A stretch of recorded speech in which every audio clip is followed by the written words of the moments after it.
ஊன் மெழுகாய் உருகும் கரையும் அதில் உலகம் மறந்து போகும் என்று சொல்லுது நமது முதல்வர் அவர்கள் ஏற்பாடு செய்த இந்த பாராட்டு விழாவை என்னுடைய போஸ்டர் எல்லாம் பார்க்குறப்ப எனக்கு மனசெல்லாம் ஒரே நிகழ்ச்சி. இந்த பாராட்டு விழாவுக்கும் நான் சம்மதிக்கிறவன் இல்லை. அவரை திரும்பி வந்தவுடனே வீட்டிற்கு சென்று அவரை கண்டால் அவர் சாதாரணமாக ஸ்டாலின் அவர்கள் கேட்டார், ஒரு பாராட்டு விழா நடத்தி விடலாமா அரசு சார்பில் அப்படின்னாரு.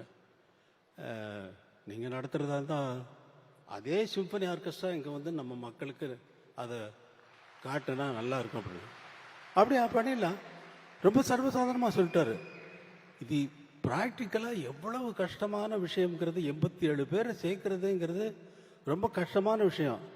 அதில் ஸ்ரீராம் பட்ட அவஸ்தை, அந்த ஆர்கெஸ்ட்ரானுடைய இன்சார்ஜாக இருக்கக்கூடிய பீட்டர் இங்கே தான் இருப்பார், நான் பேசுகிறேன் கேட்டுட்டு இருப்பார்.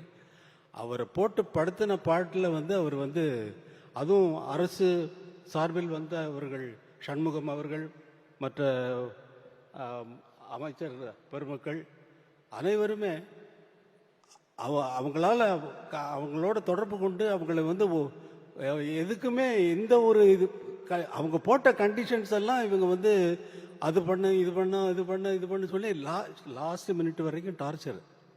அவங்க இங்கே இறங்கினது பெரிய சாதனை செய்த ஸ்ரீராம் அவர்களுக்கு நான் நன்றி சொல்றேன். ஸ்ரீராம் ப்ளீஸ் எந்திரிங்க. அவரால் தான் இதை சாதிக்க முடிந்தது. அதோடு இது எப்படி எனக்கு வார்த்தையே வரல, உங்களை நினைச்சு ஊன் மெழுகாய் உருகும் கரையும் அதில் உலகம் மறந்து போகும் என்கிறது, நீங்கள் எதற்காக எனக்கு இந்த பாராட்டு விழாவை நடத்தினீர்கள் என்பது எனக்கு பிடிபடவே மாட்டேங்கிறது. எதற்காக என்பதில் சொல்லிவிட்டீர்கள், நீங்கள் சொல்லிவிட்டீர்கள், சாதாரணமாக சொல்லிவிட்டீர்கள்.